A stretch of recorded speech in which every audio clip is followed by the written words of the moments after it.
For our COBT viewers and listeners, it's Maynard, Mike, and Arjun here with something we're super excited about. Next Monday, April 28th, Canadian elections will be held.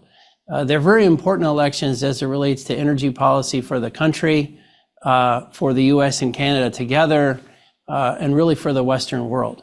And so we've been thinking about who we could visit with, who could give us some insights into what's going on, what are some of the key aspects of it that it's hard for us to understand. And boy, did we get lucky. We're joined today by the Honorable Jason Kenney. He's the former Premier of Alberta. He's got an experience not just in Canadian politics, but in Canadian business and in Canadian energy. And we're just super excited. We hit the jackpot with you, Jason. So thank you so much for joining us. We can't wait to get in and have this conversation. Likewise, I really appreciate the invite. Well, we're excited. I think we've all watched also, just as a preview, we watched the Prime Minister debate that was held just a few days ago. Our first observation is, like in everything, Canadians are much better behaved than Americans. That was very well done, at least by our standards. Mike, what would you add about the markets before we jump in? Yeah, Maynard, there's a lot of volatility. You haven't heard me say that at all in the last couple of weeks, have you? But yeah, Trump-atility is alive. I mean, over the weekend, you had Trump, demanding that the Fed chairman lower interest rates and even recommended that he be fired. And so that's created some chaos in markets. And global fear still remains high with multiple firms like the IMF downgrading global GDP estimates. But that can still be mitigated if we get some U.S. tariff deals. And I think we will get those in due time. As far as the S&P Volatility Index, we've been talking about that quite a bit. It's pretty elevated still. Just look what happened on Monday. The Dow was down about 1,000 points on Monday. And today, Tuesday, the Dow was up 1,000 points. And so the volatility is extremely, extremely high right now. I would say from the standpoint of what the market's looking at today, Tesla reports earnings after the close on Tuesday. One analyst is calling this as sort of a code red moment for Tesla. So we'll see how that does tomorrow and see what kind of implications that has for broader equity markets. As far as what we want to talk about today, we're going to really focus on the Canadian elections. That's going to be next Monday. And I think, given that, what we want to do is throw out some stats between the Canadian markets and U.S. markets. And if you look at the U.S. versus Canadian dollar, you've gone from roughly 143 per dollar to about 138 per dollar. So a depreciation of the U.S. dollar by about 3.5%. If you look at that versus the euro, about 5.5%. And that is since the April 2nd day of liberation that Trump laid out there. I think if you look at the U.S. 10-year yield, it's gone from 4.15 to roughly 4.4%. So that's about 25 basis points. Compare that to the Canadian 10-year yield that's gone from roughly 2.9% to 3.25%. So 35 basis point increase, but no one really talks about that. Everyone really talks about the U.S. yield going up. If you look at the TX, which is, the composite market for Canada, it's up about, 2.5% this year, while the S&P 500 is down about 10%. Canadian E&Ps this year are down about 8%. Their U.S. counterparts are down about 18%. And Canadian midstream are up around 3 to 4% this year. U.S. midstream are down 4 or 5%. So clearly Canadian equities are outperforming U.S. equities. So something to think about. As far as, energy earnings this last week we talked about Liberty Energy reporting this week. And, we thought there was going to be a lot of volatility there. Expectations were low. They had a good Q1. They guided Q2 up sequentially. And the thing that they said that was interesting is they're saying that E&Ps have not decided to cut activity levels in 2025, but they're looking at a range of macroeconomic scenarios in anticipation of oil price pressure. So we heard something similar to that on Halliburton's Q1 call today regarding North American service. So from the standpoint for the rest of the week, we're going to see a few mining companies report here in the next couple of days, a handful of natural gas levered E&Ps, a ton of oil service companies, a couple of refiners, and a couple of electric utility companies. So that's that. From a commodity standpoint, let's hit the natural gas. Natural gas is around $3 an M right now. That's down about 30 cents this week, and that's down about 60 cents per MMBTU 2 weeks ago. And so the last time we were at these levels for natural gas was back in November of 2024. So we're really keeping a close eye on what's going on here. As far as crude oil is up around, when I mean crude oil, I'm talking WTI is up around $3 or $4 over the last week or so. We're around $64, $65 a barrel. And it's kind of gravitated on really no news. And I think it's gone up just because there hasn't been a lot of negative news there. And so that's what we say about that. Now, the interesting thing about it is this week is a 5-year anniversary of WTI plunging to negative $40 a barrel. Compare that to where we stand today at, $65 a barrel. That's not great, but it's definitely not negative $40 a barrel. So we got to kind of put things in perspective. Last thing I'd say, what's interesting is that when we have price plunges like that, when we have opportunities like that, that's not time to panic. That's some time to basically step in. And if you look at, where, sort of Canadian E&Ps, the 5 largest Canadian E&Ps by market cap, when we had that price plunge back in April of 2020, those stocks are up on average 425% versus the Toronto Stock Exchange up around 95%.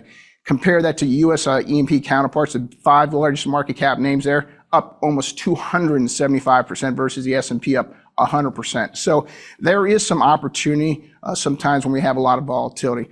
The last thing I'd say is, as it pertains to what we're going to talk about today, is Canadian oil is extremely important. If you look at Canadian oil imports to the U.S., roughly 65 to 70% of U.S. oil imports come from Canada, so very important. And roughly 85% of Canadian oil production comes to the U.S. And so what I'd say is this is extremely important. No matter who wins on Monday in the Canadian elections, I think it's paramount that whoever wins come together with Trump, strike a deal on tariffs, and get that behind us, because guess what? We're going to be stronger as a family. I think that's what's going to happen. I think that's going to be a net positive for markets. So with that, Maynard, we'll hand it back to you. All right, awesome. Arjun, what would you throw in before we jump in with former Premier Kenney? Maynard, I'm really excited about the opportunity to speak with today's guest. Think longtime Veridan followers, Super Spike subscribers know how excited we, and me specifically, have been about Canadian energy. It's something I've looked at my whole career, and it's always been, in my opinion, underappreciated and remains underappreciated today. When I look at things like, you talk about to American investors, they'll say, well, Canadian oil or gas, when prices are high, maybe I'll take a look. I don't know about the investment opportunities. I look back at some of the major Canadian oil companies, and you look at them over the last 5, 10, 15, 20 years. Their growth and profitability compete with the best in the world out there. The returns on capital, the free cash flow, these are long-lived assets. And I think the inherent kind of success, if you will, of this industry is the first thing that's underappreciated. That's also true for the leading natural gas companies. Now, we know Canada has always had the issue of export and takeaway capacity. It's very dependent on the US. We'll see if that can change. There are increasing opportunities to the West. It's one of the challenges.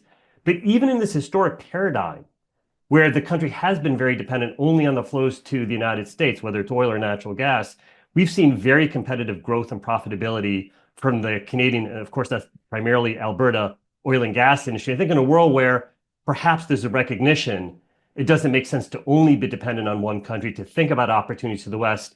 I do think this is going to be an important resource to focus on going forward. I think the other things that we'd like to just talk and think about today is really, how can Canada think about improving the investment climate for infrastructure to evacuate its oil and gas to the rest of the world? And there's all this debate over climate, there's all this debate over emissions. These are important debates to have.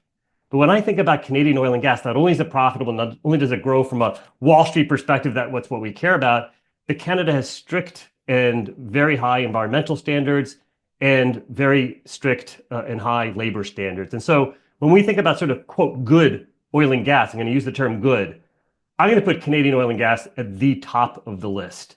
And therefore, in a world where we know not just the lucky 1 billion of us, but the other 7 billion people on Earth are going to need energy, they're going to need all forms of energy.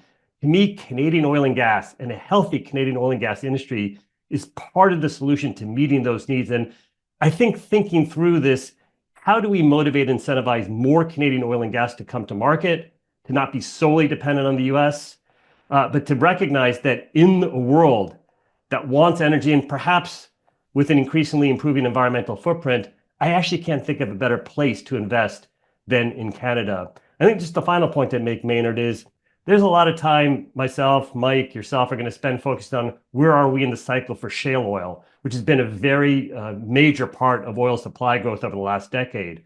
However much growth there is to come from shale, we do know it is much more mature than it was 10 or 20 years ago. So in a world that is going to need oil going forward, unless you want all of it to be dependent on countries, whether they're the Middle East or Russia, and we can debate how friendly or not friendly they are, to me, it's actually as important as ever for Canada to be part of that mix, not just because investment analysts like myself view it as such, but that the Canadians themselves recognize it is critical that we as a country develop our oil and gas for the benefit of economic growth around the world. So with Maynard, with that, I'm going to stop there and really excited for our guest today. Thanks, Arjun. It is really going to be quite fun. Jason, thank you again for joining us. You know, maybe one place to jump in, you could help us understand a little bit. It was pretty remarkable watching the 2-hour debate for Prime Minister that was just held, and of course, one thing that jumps out at you is there's a lot of conversation, of course, about Trump and tariffs, the relationship with the U.S., and to our understanding here, the Conservative Party and Poilievre were way up in the polls, and then Trump started all this noise. Carney assumed the Liberal Party mandate, and suddenly now Carney is ahead. So it's a pretty crazy turn of events to where it was not too long ago. Will you help us maybe with that piece of it, or just grab any piece of it, because we're just trying to understand? Sure. First, let me say, Arjun, you just got me so pumped up.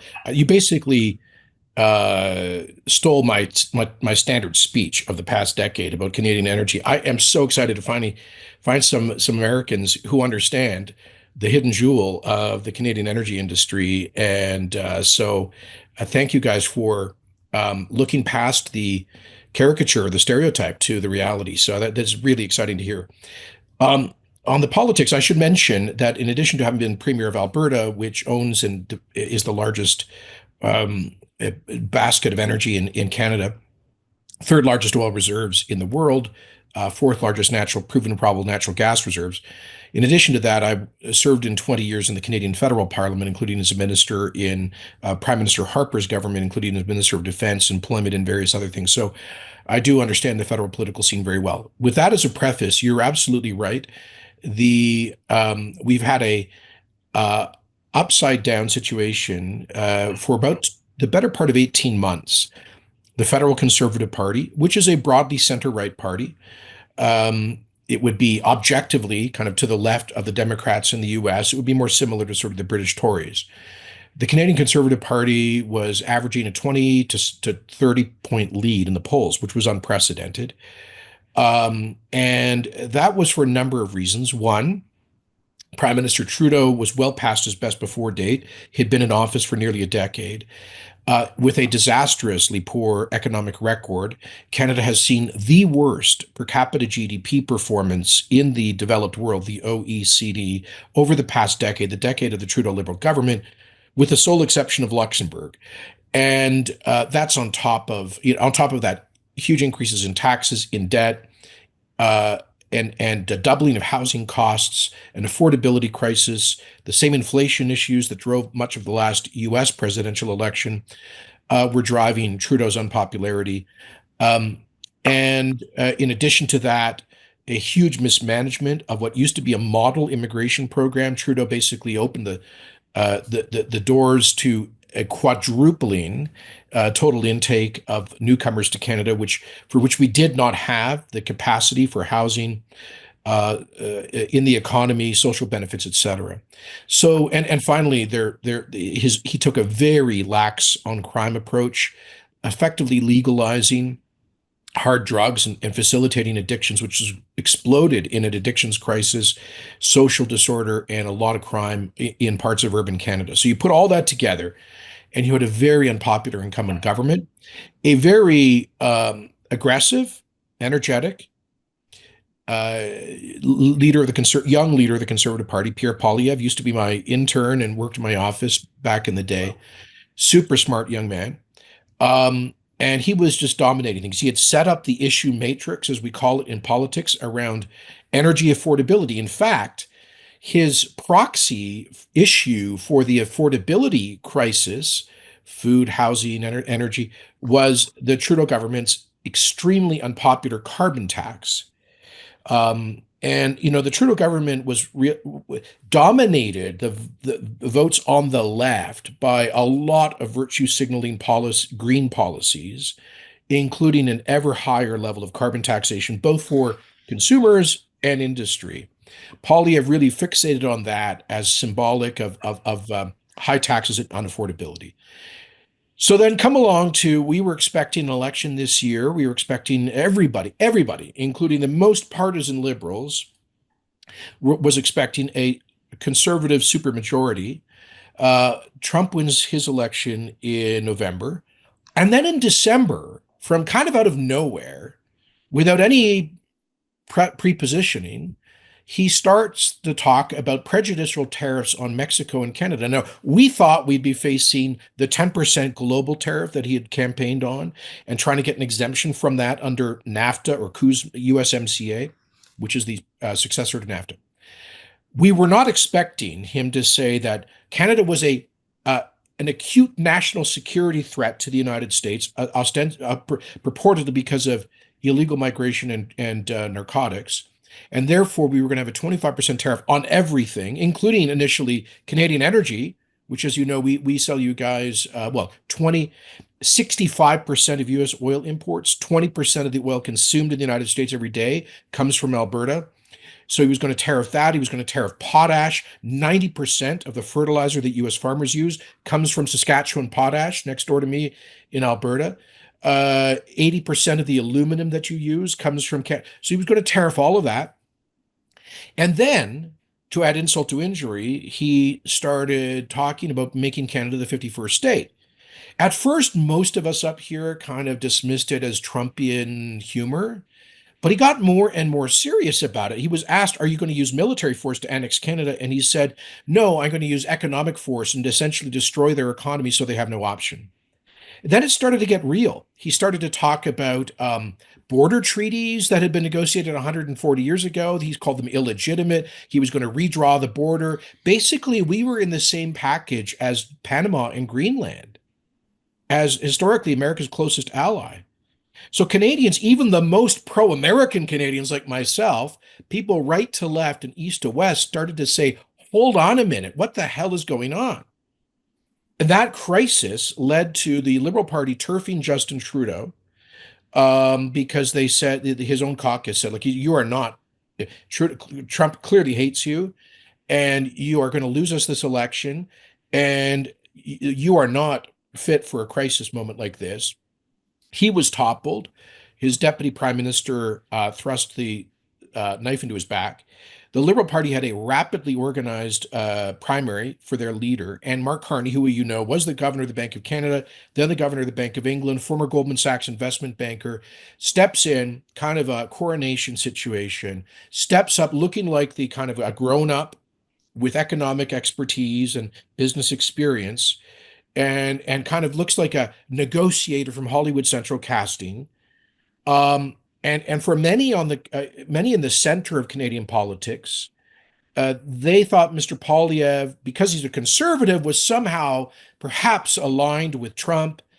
And so we saw this sudden turnaround in the polling here, where essentially we went from a 25-point conservative lead to what is roughly a 5-point Liberal lead now, a week before the election. And I think there's still some fluidity. It's still a dynamic situation. It's still possible that the Conservatives will pull out, winning most of the seats. But most of the polls suggest right now that the Liberals have the best chance of winning. It's such an interesting thing. As you look at it, there's a couple of things that jump out. So you have there's the New Democratic Party, which is the Social Democratic Party of the left. Yeah, so that party, and obviously you have this parliamentary system, but you have that new Democratic Party, and then of course you have the Bloc Québécois. So this is the equivalent in the U.S. if you if you had the Democratic candidate, the Republican candidate, and then you had like the progressive Democratic candidate, and then you had like the California Separatist Party. More or less, yeah. If Yeah. the So you California have you have these four people on the stage talking about things. So what a picture. But I guess and you have. It's amazing though, watching it as a dispassionate outsider, is that Carney has stepped in, and after 10 years of liberal rule, he's somehow saying I'm different. Yeah. That's a politically, that it's an astute or a very capable thing he's done, I suppose. Any thoughts on that? Yeah, you're exactly right. So Mr. Carney has basically said, Justin who? That there's this like 70% of Canadian voters tell the pollsters they want change. So Mr. Carney and the Liberal Party have said, we're change, even though he's got essentially the same cabinet, essentially the same slate of candidates, caucus that would be in Parliament. And he just released his platform a couple of days ago, and it is essentially a Trudeau platform. So going big on kind of interventionist, dirigist economic policies, larger deficits, much more spending, implications, higher taxes, big emphasis on green energy policies, et cetera. So what the Conservatives are going to try to do here in the last days is to say, if you want real change, you have to vote for a new team, a new vision, and there's a fight. The fight right now is, what's the ballot question? The Liberals, Mr. Carney wants the ballot question in people's mind when they vote to be, who can stand up to Donald Trump and defend Canada's sovereignty. And the Conservative ballot question is, who is best positioned to deliver change that can defend Canada and address the affordability crisis. Maybe one question, because you're an expert in the substance, but also in the craft of politics. If someone were to say, because some of Carney's language is sort of fascinating, like a little bit, and tell us how much of this is exaggeration versus real feeling in Canada, but some of the language is, we must prepare for a more aggressive America.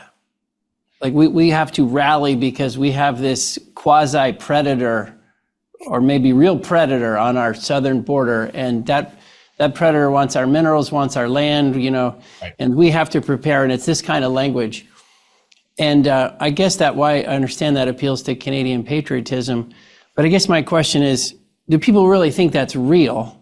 Because none of us here think we're invading Canada. We think we're having a family feud. Yeah. We think Trump has some way he hopes to settle it, which, makes us more money. But nobody thinks this is hostile or anything like that. So that's the first question. But the second question is, could you as a politician right now say, we are not declaring war on America. We are not losing our longtime alliance with America. America is in a bad mood, and we're going to figure out a way to sort through this stuff, but we're not rewiring our entire country to not be trading and military and otherwise friends with America. Yeah. So what's the substance, and could you say that second part and win? Sure. No, you couldn't. You could not say the second part and win, because if you said the second part, you would be signaling to a majority of Canadian voters, particularly centrist swing voters, who are particularly boomers, older voters, they really believe this is existential. And if it was simply a tariff war, we had that with Trump already, okay? In first Trump administration, he renegotiated NAFTA, and he imposed steel and aluminum tariffs on us. He was looking at other tariffs. And that led to like an 18-month protracted negotiation. We ended up with USMCA, which is NAFTA 2.0, which he called the greatest trade agreement in history. So we thought, okay, things have calmed down. That was a Trump protectionist kind of moment. We've gone past it. Then, but fast forward, he comes in, says 25% on everything that we import from Canada, because Canada is a security threat to the United States. Then he says, we are going to redraw the border. The border treaties have no legal weight, and we are going to make Canada the 51st state by destroying them economically. You'll understand that like if it was just a one-off, a joke, once or twice, kind of in the Trumpian way, rhetorical fashion, we probably could have got past that. But I'll tell you, even very hard-headed, business-oriented, conservative-minded Canadians like myself started to think there is something deeper here going on. We don't expect the United States to invade us, but maybe he actually is trying to test our economic strength and resolve and unity as a country. And so in the center, amongst the kind of boomer, middle and upper middle class swing voters who are going to decide this election, please understand, I have to explain one a bit of context here.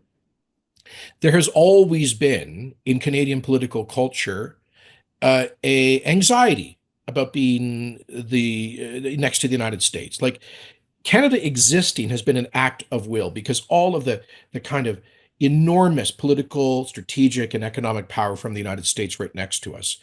And in the late 19th century, you had manifest destiny, American presidents who wanted to take over most of Canada.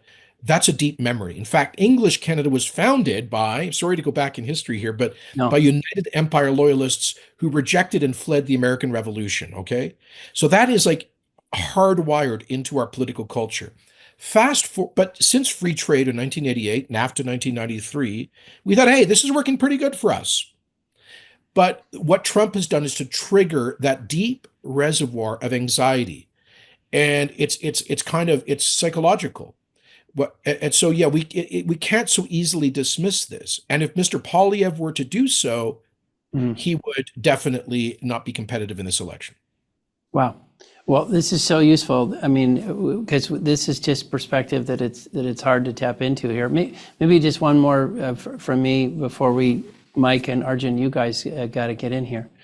So the election is upon us, of course. The debate, as energy people, we loved it that an entire section of the debate had to do with energy and climate. So there's a whole more than one section. You cannot just pop. Yeah, it permeated. Yeah, it kept showing up.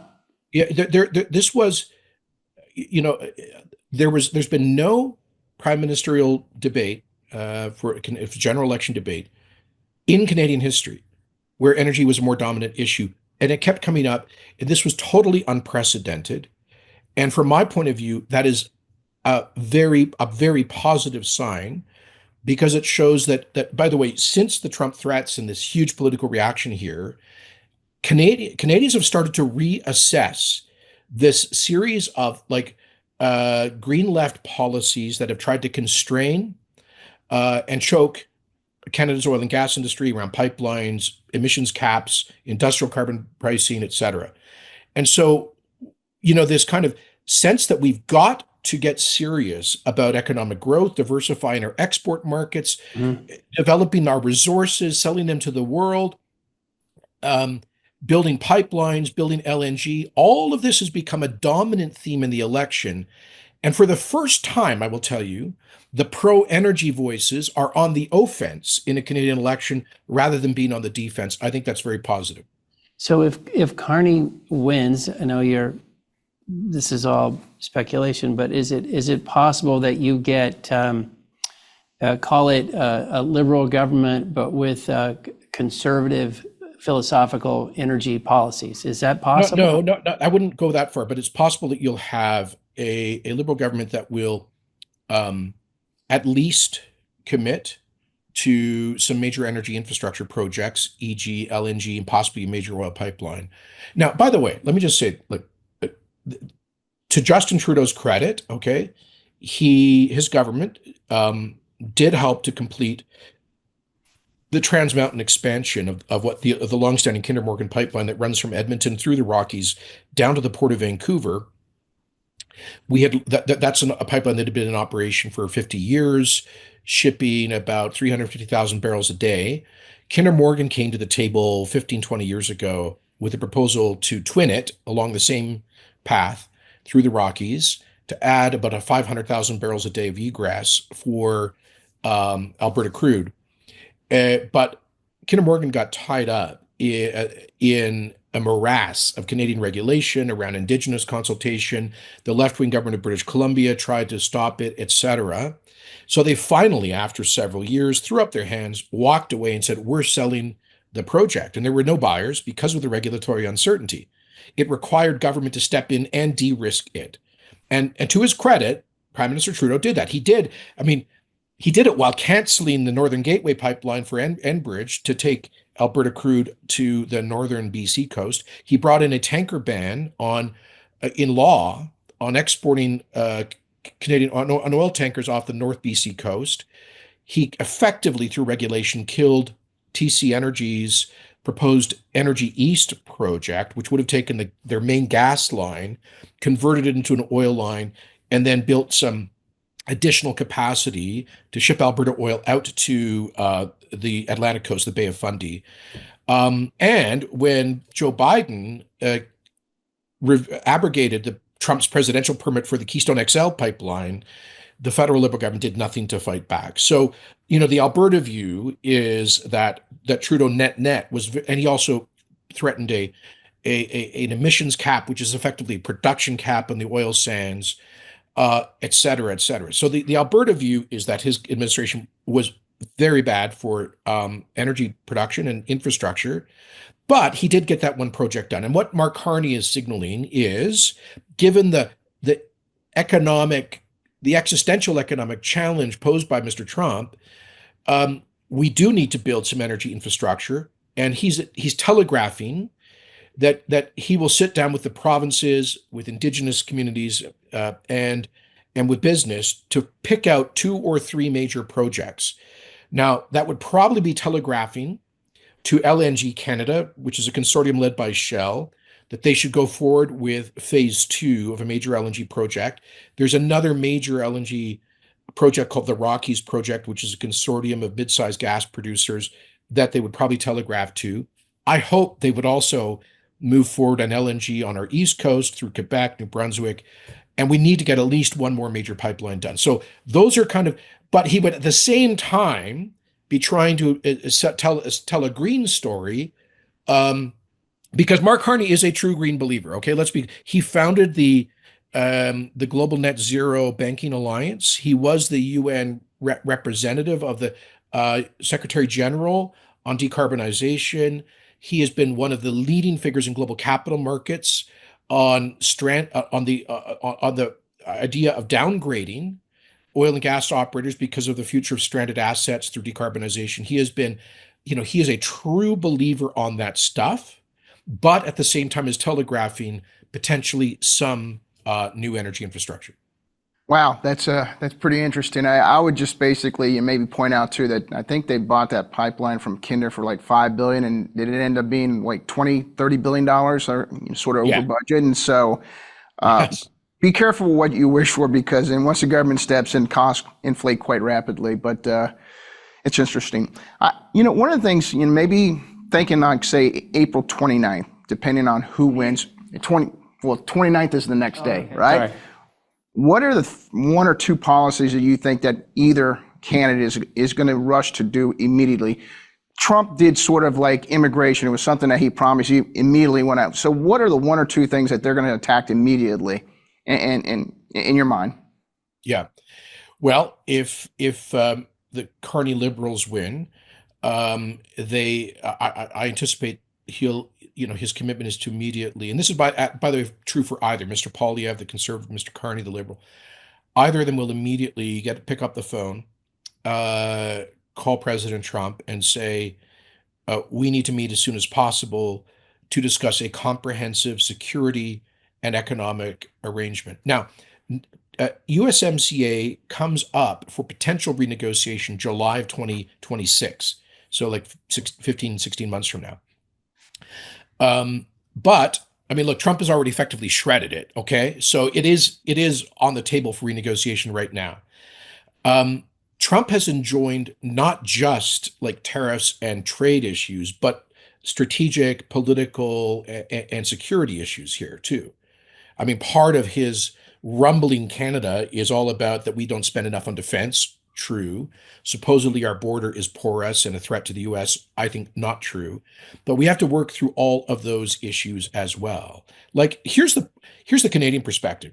Left, right, conservative, liberal, doesn't matter. Why would we even entertain like an economic agreement, a non-tariff agreement with Trump if he's still qualifying us as a strategic, a security threat to the United States? Like, we need to get first things first. Are we allies or are we not? Because if we're not allies, then that has certain implications for us. It means we have to start disentangling ourselves from U.S. defense procurement. It means we have to be buying more systems from the Europeans and perhaps Asian allies. It means a different border policy. It means long-term strategic, trying to disentangle ourselves from the United States. So we need to, either leader will want to sit down with Trump right away. Secondly, whoever the prime minister is will be hosting the G7 summit in Alberta in June 28th. So just like a month after, a few weeks after they take office. And so those issues will be coming up as well. If it's Mr. Poilievre in office, he's immediately going to repeal the industrial carbon tax, which I believe is damages our trade exposed industries, because we impose this on the oil and gas sector, for example. You guys don't. None of our competitors do. And if it's Mr. Carney, I think that, as I say, he'll be focused on the Trump thing. Poilievre will be focused more on tax relief and deregulation, as his first bill will be to repeal the Liberal Environmental Assessment Act, to replace it with a fast, clear, straightforward process for approving projects in a 12-month timeline, to signal to capital markets, oil and gas, mining, major infrastructure, that we're open for business. I might build upon Mike's question. And, I think President Trump, in his way, has created this sense of existential crisis, which you spoke very clearly about. He's in his second term. He's only going to be president for another 3.5 years. I look at this sense of crisis that he's created within Canada, and simply as an energy person, I think, okay, this is going to move Canada, and I'll be judgmental here, back in a healthier direction towards approving energy infrastructure projects. But those projects will all take longer to build than Trump's remaining time in office. And we don't know who's going to be president next, but is it, and apologies for this very American style phrasing, is it enough of a shock to the system to say it will last beyond Trump? This idea that Canadian oil and gas is important for Canada and it's important for the rest of the world, and therefore approving and creating the kind of investment climate that allows more Canadian oil and gas exports is going to be a good thing? Or is this only going to last as long as sort of Trump is being Trump? Yeah, honestly, I don't know. My hunch is that, by the way, your basic premise is correct. Why waste a good crisis? This has, the Trump threat, as we perceive it, has ended Canada's holiday from history. And to be self-critical, I'm a former Canadian defense minister. We have lived comfortably under the U.S. security umbrella for a very long time. We began to take for granted our preferred tariff-free access to the largest consumer market in the world. I don't believe that and by the way, on that point, Trump has said he wants his tariffs because of the $200 billion Canadian ripoff. What he seems to be implying is that there's a $200 billion Canadian trade surplus over the U.S. No, it's actually about $90 billion. And all of that surplus, all of it, is attributable to one thing, which is our crude oil exports to the United States, which, as you guys know, you buy at a discount. As I used to say in Washington, meeting senators, cabinet secretaries, that now, I would always say, guess what percentage of U.S. oil imports comes from Alberta? And they would say, I don't know, 5% would be the usual answer. I would say no, 60 to 65%, 10 times more than Saudi Arabia, 5 times more than all of OPEC combined. I talked about some Canadian political psychology. Well, part of the American political psychology is the OPEC price crisis of 1974, where you guys American voters still think you're dependent on OPEC oil. No, Canada has replaced OPEC, and that's a brilliant thing. You don't have to park a U.S. naval fleet off the west coast of British Columbia to protect that supply. You guys have spent trillions of dollars securing the Persian Gulf to protect oil supply. It's now, you're getting it now from us. And if we built Keystone XL or a version of it, another 800, 900,000 barrels a day, that could permanently displace other, OPEC or less secure sources. So this is the point, and I think we're starting to get it. Okay, and I do think that you're right. These are multi-year projects. They will outlast the Trump administration. But I do think there's a fundamental change in attitude happening in Canada. So I'm hopeful that we'll get the policy setting right. I mean, just on those Midwest imports, I'd actually argue this is the best trade deal we had, and I had not fully contemplated the defense, the lack of a need to park, cruise carriers to defend it. But we're actually importing heavy oil, which obviously but gives us the ability to export light oil or gasoline, Sure. which sells at a much higher value. You take our heavy Don't crude. send it back to you, so it doesn't count as your trade benefit. But if I was to sort of do fresh accounting, I would say actually, here's the truth. You know how crazy it is? That there are tankers taking refined products out of the Gulf refineries up the eastern seaboard and then selling it down to the St. Lawrence, selling it in Montreal, selling it in the port of St. John. So we actually get Canadian molecules which we sell you at about a 15% discount. You triple the value in your refineries, and then you sell it to us on our East Coast. This makes no. By the way, Trump has said multiple times, we don't need anything from Canada. We don't need their lumber. We don't need their oil. We got plenty of oil. 20% of your oil comes from Canada. And then he says, I want Keystone XL, which obviously that actual project is dead. But as Premier, I helped to de-risk it. I put in $5 billion of loan guarantees and $1.5 billion of equity because TC Energy could not capitalize it given the risk of a Democrat president vetoing it. But Trump says he wants another So we're up here trying to figure out what the hell's going on. He says he doesn't want or need our energy. He's tariffing it right now at 10%, originally threatened at 25%.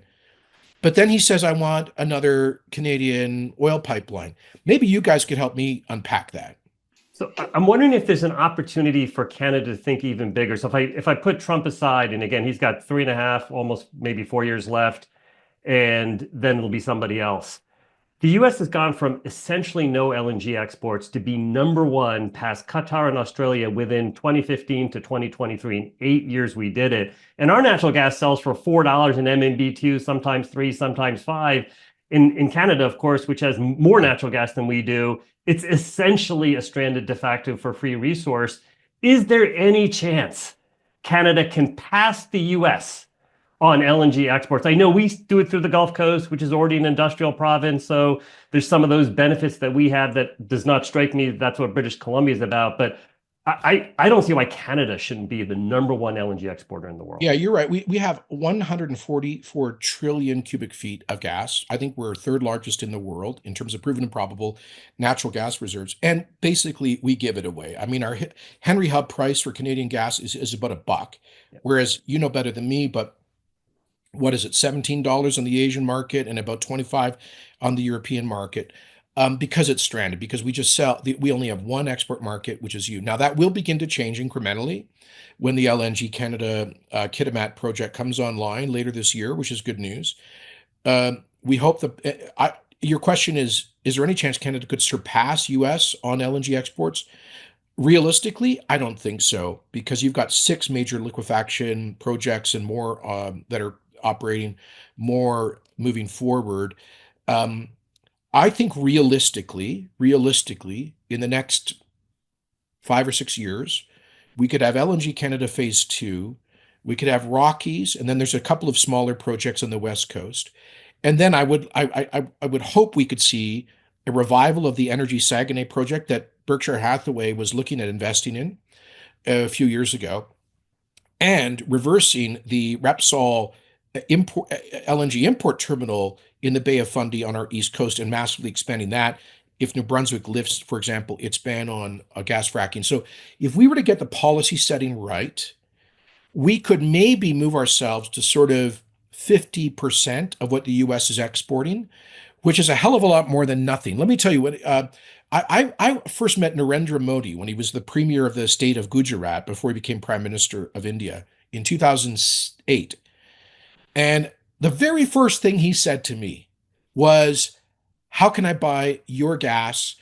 I'm opening a LNG import terminal in Jamnagar in Gujarat, but I have to buy Qatari gas. And those guys fund the Taliban and terrorists who come into India, threaten India through Kashmir and Punjab. Why? I don't like, he said, funding our adversaries.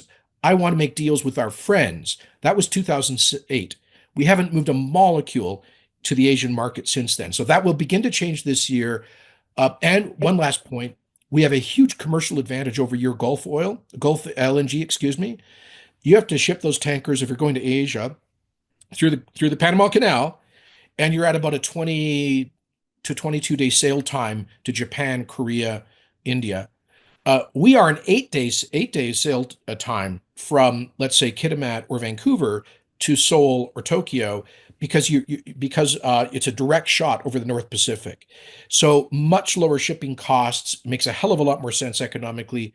If we get the regulatory thing right, if we don't waste this crisis, you'll see Canada step in big time into LNG markets. That example of previous, he wasn't Prime Minister at the time, Modi, it just gives me chills. That is why the world needs Canadian, in this case, gas, but also oil. It is good oil and gas. It is a friendly country, and it will be produced in lieu of adversarial countries. That is a really powerful example. Thank you for sharing that. So, Premier Kenney, I've got a weird question for you, which is, I think as we all think about Trump's Canadian strategy, and you mentioned what it's like thinking about it as a Canadian and how many buttons it pushes for Canadians. As you think about it from the U.S. perspective, I would say there's also a lot of curiosity about it, like what is it we're trying to accomplish here? And I think there's almost a presumption that Trump would have preferred Poilievre to win because Poilievre's policies sound more like Trump's policies than Carney's policies would. So I think that's a bit of a presumption, but that could be completely wrong. Is there a tactical reason why Trump would want Carney to win the election? Well, first of all, when asked about this, as Trump has said on at least 3 occasions that he prefers Carney and the Liberals to Poilievre's Conservatives, and he said, for example, he said, "Well, I think the Liberals are easier to deal with. Poilievre's been saying unkind things about me." Look, I don't think Donald Trump has a nuanced view of Canadian politics, but here's 2 points I have. One, the people he dislikes most are conservatives who refuse to bend the knee. And I think he sees Poilievre in that light because Poilievre's been critical. Secondly, and now this is maybe attributing too much, but if the Liberal government wins here, Canada will continue with high tax, to some extent, anti-energy policies, an emissions cap, which is a production cap, that will continue to diminish Canada's economic power. And I think that in his view, that may make us more vulnerable. So but who knows what he's thinking? All I know is this: whenever he's been invited to comment on it, he has said he prefers the Liberals, and his actions may very well help to elect him. So one question for you that's also, it's very interesting. So of Canada's 10 provinces, we took a quick look at the polling data, and it looks like Poilievre is ahead in Alberta, but trails in the other 9. I think that's right. Is that's such an interesting feature of the landscape? I suppose it makes sense for energy in particular, Yeah. but what do you make of that? What's the dynamic? Alberta's always been the most conservative province, and there's historical and economic reasons for that. But the Canadian, he's ahead in the prairies. There are 3 prairie provinces: Alberta, Sask, and Manitoba. These are largely commodity resource economies. Okay. So there may be parts of Ontario he's ahead, and we'll see. Listen, I still think things are fairly a bit fluid. But basically, it's the resource economies of the Canadian prairies. Like next door to us in Saskatchewan, they have the largest potash reserves in the world, the second largest uranium reserves. They're one of the largest producers of uh, pulses, grains, and oil seeds in the world. And they also have their own oil and gas. So it's not just Alberta. Let's think again about post-election and whoever wins. What would you, what's some advice to your American friends on collectively making this better? Because this seems like everybody always has stress in various relationships, but this one's gotten way, way beyond where it should be. What's some advice you'd give to either, U.S. governors, U.S. Elected representatives, U.S. business leaders? What can we be doing on this side to make things think, better? I've spoken to a number of major U.S. business leaders with whom I had relations with, folks that are investing in Alberta, as well as to some of my contacts in the Senate and amongst Republican governors. None of them wants to come out, obviously, and publicly criticize Trump for obvious reasons, and that's probably prudent. But I've encouraged them all, and I think most of them are using their whatever chance they have when they're speaking to Secretary Lutnick, Secretary Bessent, or anybody in the administration or the president himself, just to explain, to walk him through how massive tariffs on Canada are going to hurt the United States. Just to give you one example, with his 25% tariff on Canadian aluminum and steel, that will probably add about $8,000 to the price of an F-150, which is a vehicle bought by mega voters, right? So walking him through this stuff.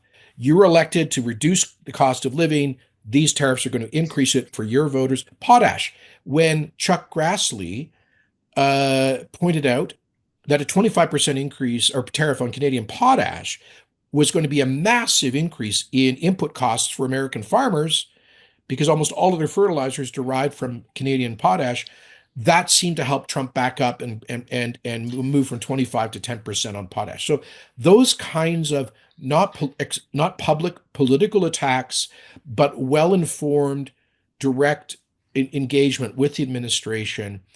And I think the message has got to be like, we have adversaries, and our principal adversary is China.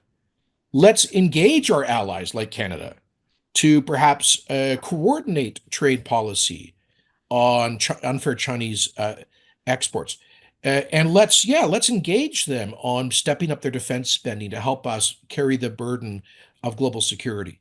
So I think looking to us as we've always been an ally, it's not that long. I was defense minister, okay, who stood on the tarmac of one of our Air Force bases with the families of grieving families receiving back the remains of Canadian soldiers who died in Afghanistan, effectively in the defense of the security interests of the United States post 9/11. Okay, we've always been there, and I think reminding the president of that at an emotional level.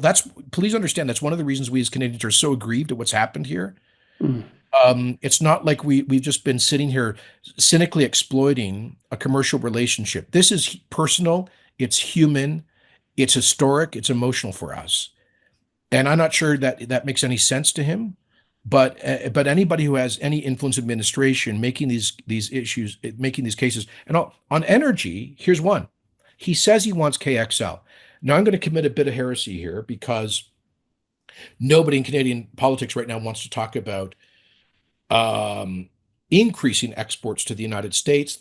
The flavor of the day is export market diversification for understandable reasons. But although he says he doesn't want Canadian oil, he also says he wants another major Canadian oil pipeline. I think in the psychology of Trump, you got to give him a win, the art of the deal and all of that. So I think one of the things we can put on the table as a win is cooperating with him to build another major Alberta to Gulf Coast pipeline system that complements the Keystone system, and that could ship upwards of another 1 million barrels a day, that could permanently displace more oil OPEC imports. If he committed to get the American side of that built quickly, using the Defense Procurement Act, as he has on many other projects. By the way, we already built the 400 kilometers of pipe from Edmonton to the Saskatchewan-Montana border. It's in the ground. We could move very quickly on that. It may require governments de-risking it, project financing it, putting the construction out for tender.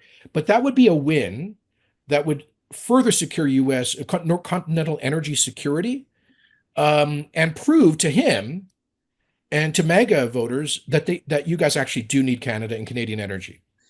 You know, I was thinking, and Mike, you should tell us if we've missed anything in all this. This has been amazing, very helpful. But I was thinking on your example, Jason, my gut is he probably knows the $8,000 F-150 math and has calculated for some reason that even though that, you know, he's done, there's been a lot of economic discussion.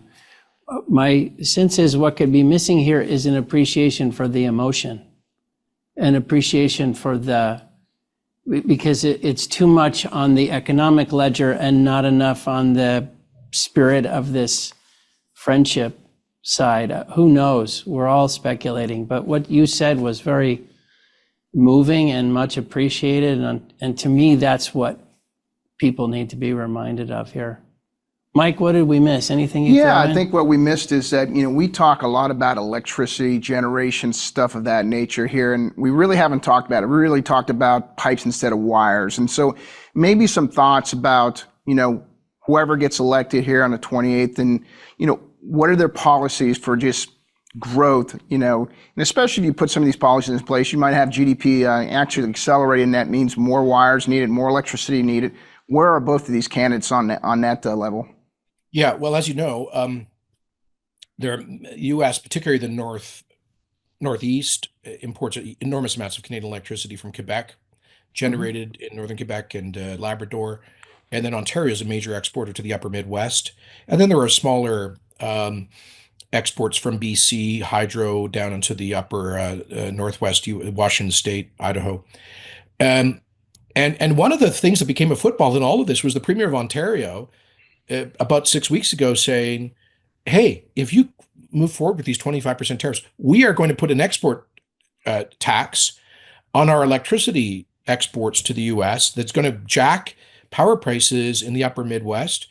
Quebec kind of took that off the table, but in extremis, they could do that. So I think it made the president and others aware of your not dependence, but important reliance on Canadian electricity exports.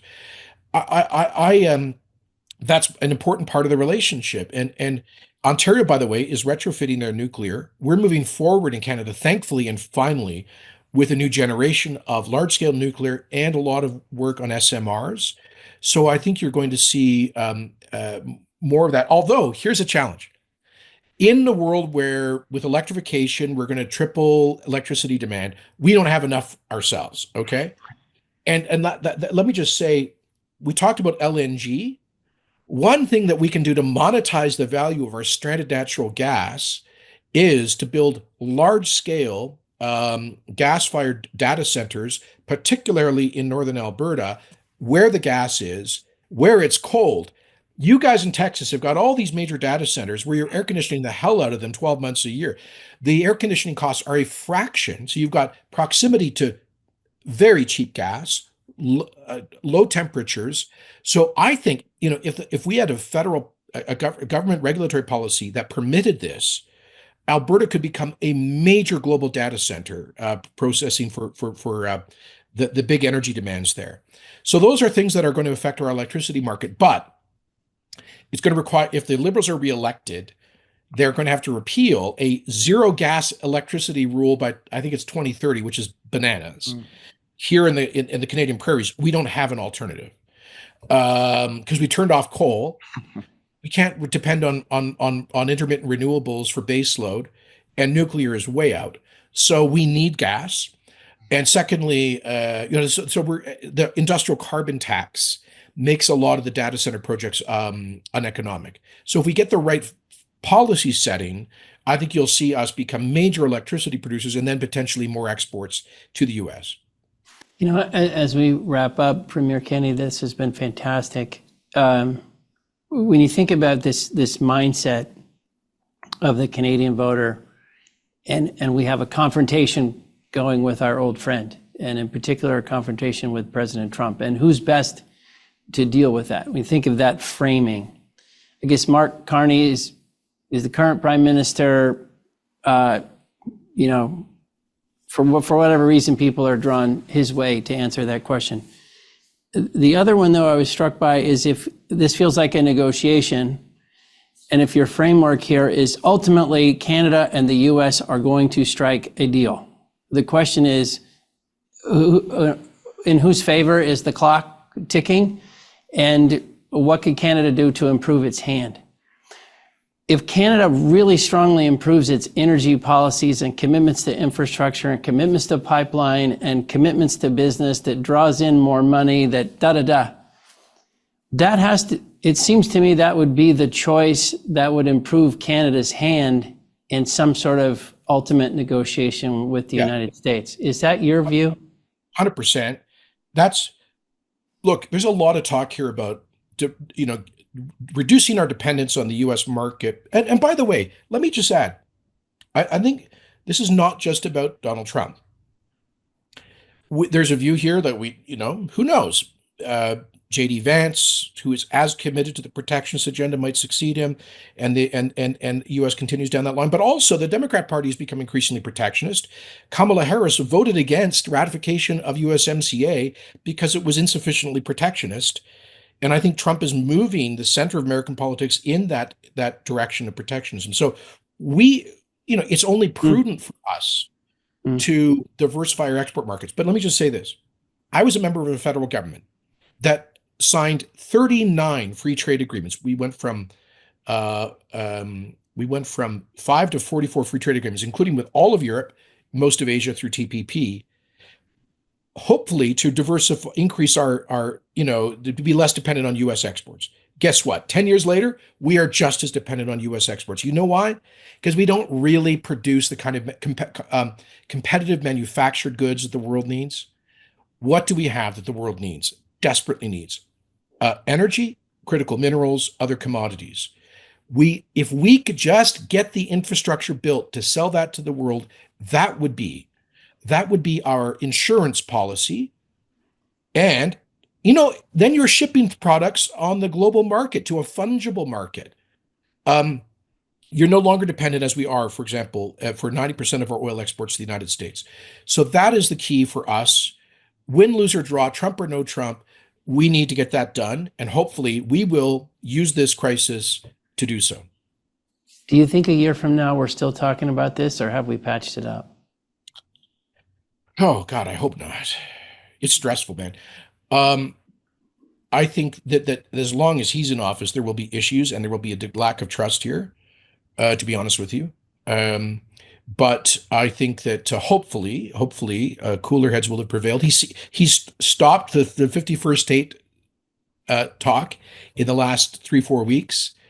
So whoever the government of Canada is, I think there's a good prospect that we can come to terms and move forward. But I will be honest with you, there's going to be like a generation of Canadians who will not forget this moment. And so we will never move past it completely, but I hope we can get back to business. Well, Premier Kenney, thank you so much. This has been fantastic. You came so highly recommended through mutual friends that we would love the conversation, and those friends were 100% correct. So thank you so much for spending time with us. I got to tell you, Canadians are always happy to find Americans who understand us, and you guys understand clearly the critical role that we play in U.S. energy markets. And so thank you for that. And for all that I've said that may sound skeptical and frustrated with U.S. policy right now, please understand, at the end of the day, we are still family, literally family. Every Canadian family has some relative and friends in the U.S. We got to get back to that relationship, and I'm optimistic that we can and will. We're going to keep this band together. Here, Thank you, Jason. Appreciate it. Thank you, everybody.